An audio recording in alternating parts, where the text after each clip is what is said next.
తీయాలి.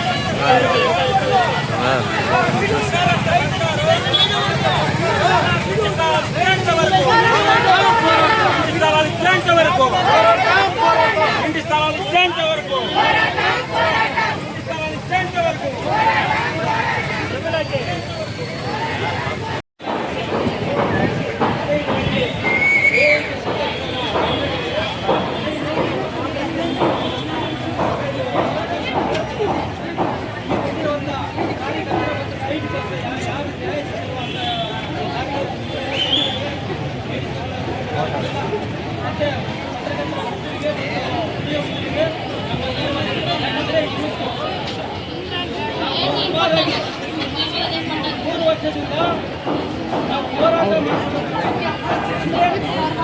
ಹೋರಾಟ ಫಲವಾಗಿ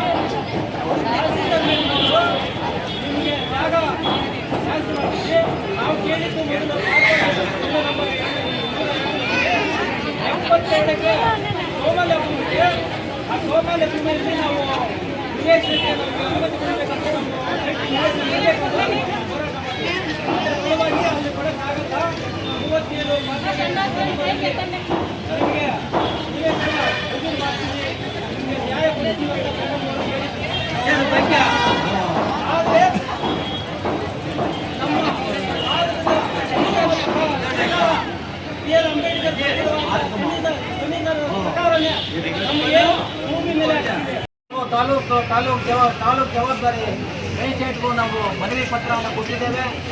ನಾವು 3 ತಿಂಗಳು ಮೇಡಮ್ನವರು ಅವಕಾಶ ಕೊಟ್ಟಿದ್ರು, ಟೈಮ್ ಕೊಟ್ಟಿದ್ರು. ಅದು 9 ತಿಂಗಳಾದರೂ ಕೊಡಲಿಲ್ಲ, 1 ವರ್ಷ ಆದರೂ ಕೊಡಲಿಲ್ಲ. ಅದಕ್ಕಾಗಿ ನಾವು ಈ ಹೋರಾಟವನ್ನು ಮುಂದುವರಿಸಿದ್ವು. ನಾವು ಹೋರಾಟಗಳಲ್ಲಿ ಇದು ಜಾಗಗಳಲ್ಲಿ ಗುರುತಿಗೆಗಳು ಹಾಕ್ಸೋಣ ಅಂತ ಹೋದಿವಿ. ಆದರೆ ಕಾರಣಾಂತರ ಇವು ನಾವು ಸಡನ್ನಾಗಿ ಪೊಲೀಸರು ಬಂದು ನಮ್ಗೆ ಅಡ್ಡ ಮಾಡಿದರು. ಇದು ನ್ಯಾಯಯುತವಲ್ಲ. ಅದರಿಂದ ನಾವು ಮೇಡಮ್ನವ್ರು ಮಾತಾಡಿ ಅಂತ ಹೇಳಿದ್ದಾರೆ. ನಾವು ಟೈಮ್ ಕೊಡಬೇಕು. ಅಷ್ಟರೊಳಗಾಗಿ ರೈತರಿಗೆ, ಭೂರೈತರು ಮತ್ತು ನಿವೇಶನ ರೈತರಿಗೆ ನಿವೇಶನ ಕೊಡದೇ ಇದ್ದರೆ ಮತ್ತು ನಾವು ಈ ಹೋರಾಟವನ್ನು ತೀವ್ರವಾಗಿ ಹೋರಾಟ ಮಾಡಬೇಕಾಗುತ್ತೆ ಅಂತೇಳಿ ನಿಮಗೆ ಎಚ್ಚರಿಕೆಯನ್ನು ಕೊಟ್ಟು ನಾವು ಮುಂದಿನ ಕಾರ್ಯಕ್ರಮವನ್ನು ಮುಂದುವರಿಸ್ತೇವೆ. ನಾವು ಹೋರಾಟ ನಿಲ್ಲಿಸೋದಿಲ್ಲ ಅಂತೇಳಿ ನಿಮ್ಗೆ ಎಲ್ಲರಿಗೂ ತಿಳಿಸ್ತಾ ಇದ್ದೇವೆ. ಮಧ್ಯಮ ವರ್ಗದವ್ರಿಗೂ, ಮಧ್ಯಮ ಮಿತ್ರರಿಗೂ ಈ ನಾವು ಮನವಿ ಮಾಡ್ತಾ ಈ 2 ಮಾತುಗಳನ್ನು ಮುಕ್ತಾಯ ಮಾಡ್ತಾ ಇದ್ದೀವಿ. అందరికీ నమస్కారములు. మన తహసీల్దార్ మేడం వాళ్ళు చేస్తా ఉన్నటువంటి దుర్వినియోగం పని ఎవరు చేయలేదు. అన్ని చేస్తామని చెప్పి మేము వీళ్ళకి మనం పర్మిషన్ తీసుకున్నప్పటికైనా కూడా జాగా లేకుండా పోలీసులతో మొత్తం దౌర్జన్యం చేపిస్తూ ఉన్నారు మేడం వాళ్ళు. ఇటువంటి దారుణం చేయకూడదు. మేడం వాళ్ళు తప్పైపోతా ఉంది. వాళ్ళు పర్మిషన్ తీసుకొని మేము జాగా లేకపోయినప్పటికైనా కూడా పోనీకోకుండా చాలా దౌర్జన్యం చేస్తున్నారు. అక్కడ వచ్చే జమీన్లో చేసే అనిర్దిష్ట ధర్నాని ఇప్పుడు మేము ఇక్కడే తహసీల్దార్ ఆఫీస్ ముందరే ధర్నా చేస్తాము. ఎన్ని రోజులైనా చేస్తాము. ఇక్కడే వంట వార్పులు కూడా చేస్తాము. మళ్ళీ ఇక్కడ వచ్చేటువంటి మహిళలందరూ వాళ్ళ ఫ్యామిలీతో సహా ఇక్కడే వచ్చేసి వంట వార్పు చేసుకొని ఇక్కడే జీవనం చేస్తారు. వాళ్ళకి ఏమాత్రం కూడా హక్కుపత్రాలు ఇచ్చేందుకు కూడా కదలరు. దయచేసి ప్రతి ఒక్కరు కూడా అర్థం చేసుకొని ఇక్కడే ఉండాలి అని చెప్పని మీ అందరికీ మనవి చేసుకుంటున్నాను. తహసీల్దార్ మేడం చేస్తా ఉండే పని అంతా ఇంత కాదు మనకు. కాకపోతే మంచి మాట చెప్తూనే ఉన్నారు. కాకపోతే పోలీసులతో మాత్రం దౌర్జన్యం చేసి 3 తాలూకాల నుంచి కూడా పోలీసులతో పంపించేసింది. అనుకోకుండా పంపించేసి మా పైన దాడి చేపిస్తూ ఉంది. ఇటువంటి అన్యాయం చేస్తా ఉండే మేడం వాళ్ళు మంచి వాళ్ళని ఎట్లంటారు. కాకపోతే వీళ్ళు చేస్తా ఉండేటువంటి మాతో ముందర కొమ్మని చెప్పేసి మళ్ళీ వెనకాల 100 మంది పోలీసులతో పంపిస్తున్నారు.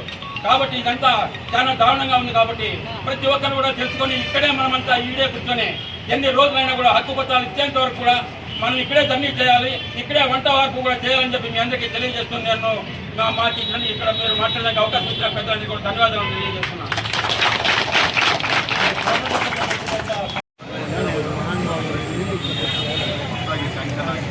అసెంబ్లీ పోటీ ఎట్లా మాట్లాడతాము మహానుభావులు ఎక్కువ పాపం అట్లా వరకు నీకేస్తారు.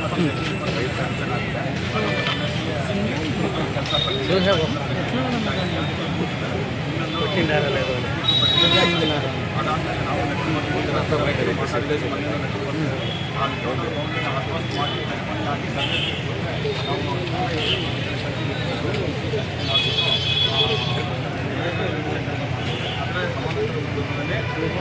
ಎಲ್ಲರೂ ಆನ್ಲೈನ್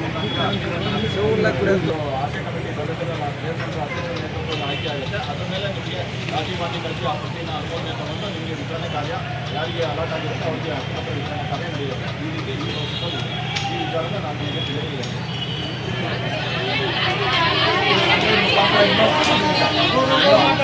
ಮಧ್ಯದಲ್ಲೇ ಕ್ಲೋಸ್ ಆಗ್ತಾ ಇದೆ ಆನ್ಲೈನ್ ಮುಖಾಂತರ. ಇನ್ನೂ ಯಾರು ಹಾಕಿಲ್ಲ ಆನ್ಲೈನ್ ಮುಖಾಂತರ ಹಾಕೋದು ಹಾಕಿದ್ರೆ ಸೂಕ್ತ ಡಾಕ್ಟರ್ಗಳಿಗೆ ಆನ್ಲೈನ್ ಮುಖಾಂತರ ಅರ್ಜಿಯನ್ನು ಹಾಕಬೇಕು ಅಂತ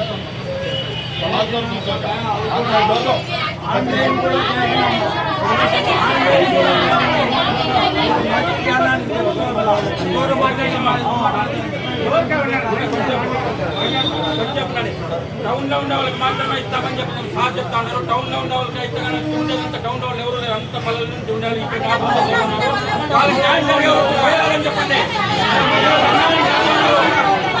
అన్యాయం చేస్తాడు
పల్లె ప్రాంతం నుంచి వచ్చిన వాళ్ళు ఇక్కడ నివాసం చేస్తున్న వాళ్ళందరికీ కూడా మనకి న్యాయం జరిగే వరకు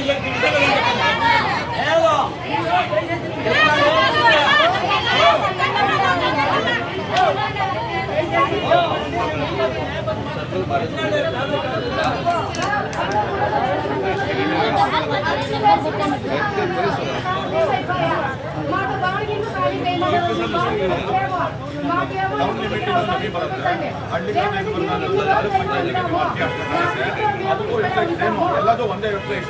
ನೀವು ತಾಲೂಕು ಪಂಚಾಯತಿ ವೆಬ್ಸೈಟಿಗೆ ಅಪ್ಲಿಕೇಶನ್ ಅದು ಅವ್ರಿಗೆ ಬರುತ್ತೆ. ಇನ್ನೇ ಹೇಳ್ತಾರೆ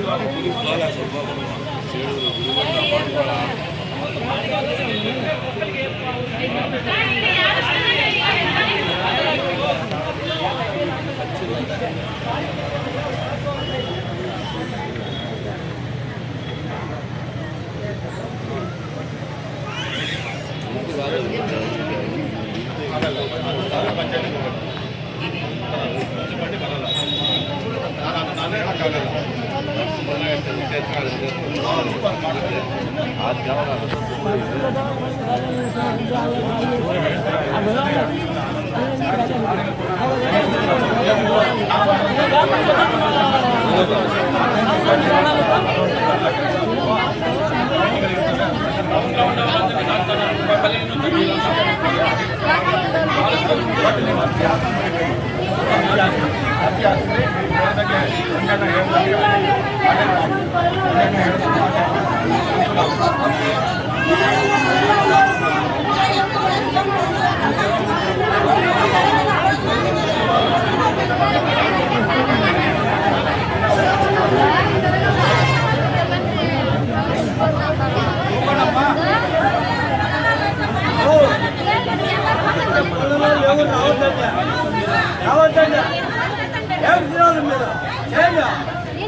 ಆದರೆ ಬೆಳಿಗ್ಗೆನೇ ಇವಾಗ ಪೊಲೀಸರೆಲ್ಲ ಹೋಗ್ಬಿಟ್ಟು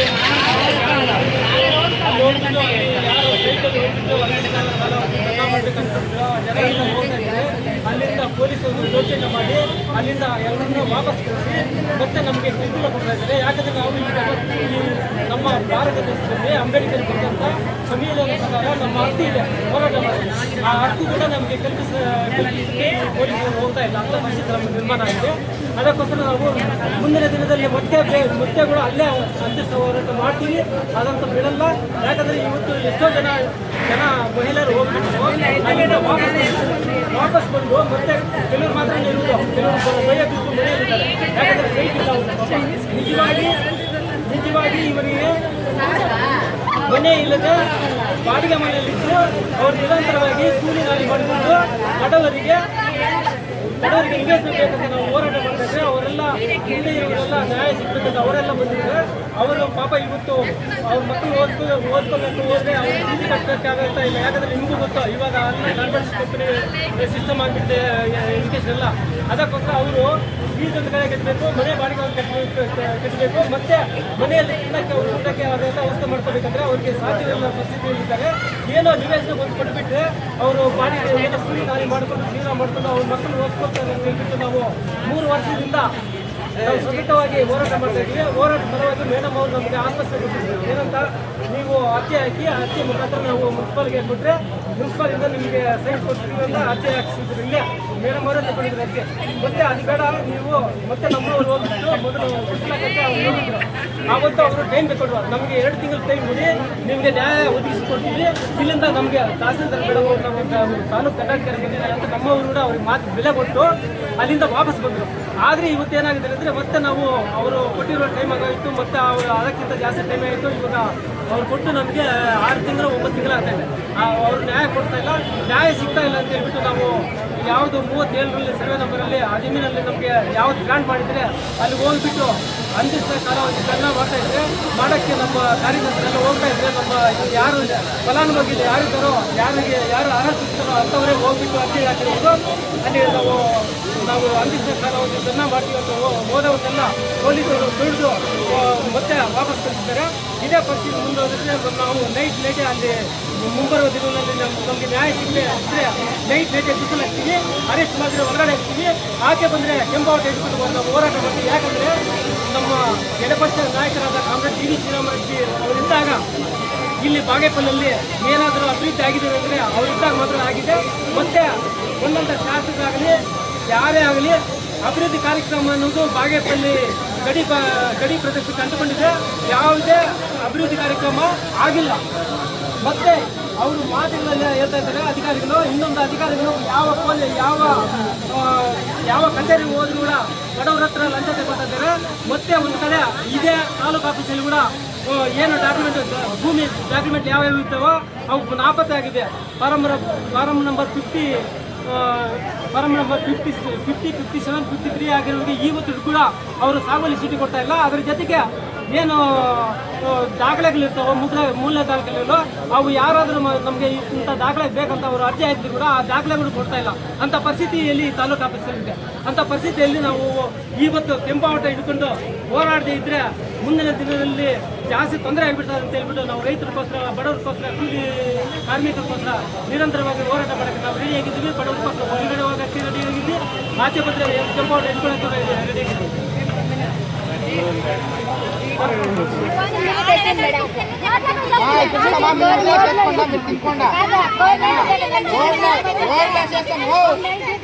చేస్తాను తాలూకా ఆఫీస్ ముందు చేస్తానంటే ఇచ్చేది ఆయన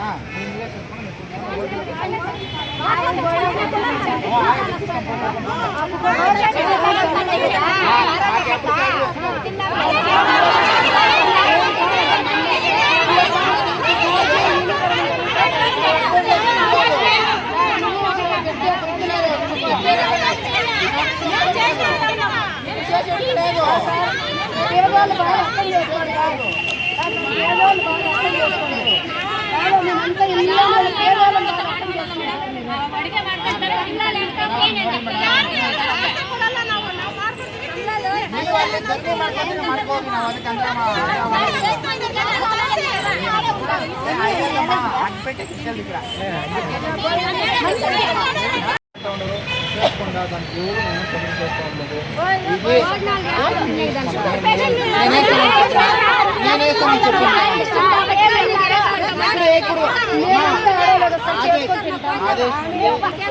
మీరు వేస్తారు వేరే అజ్ఞాతం పోతుంది.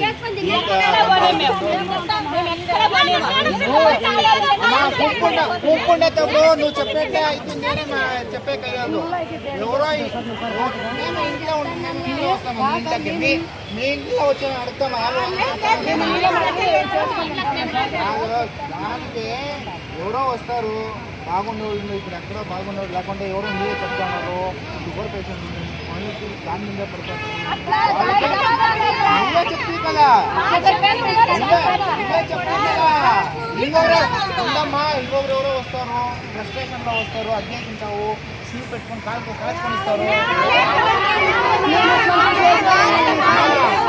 గుంపులో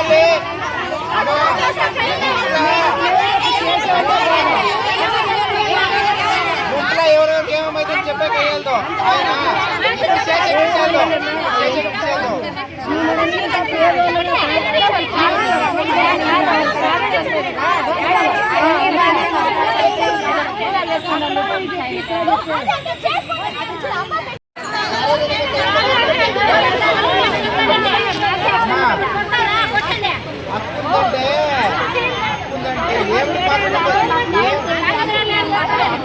చేసుకున్నా మీరు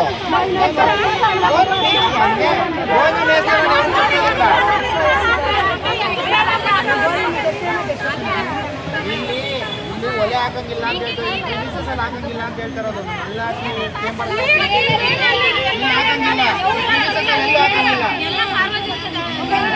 ಅದು ನಮ್ಮ ಸ್ಥಳದಲ್ಲಿ ಯಾಕೆ ಹಾಕ್ತೀರಿ? ಸಾರ್ವಜನಿಕ ಅಲ್ವಾ? ನಾನು ಸಾರ್ವಜನಿಕ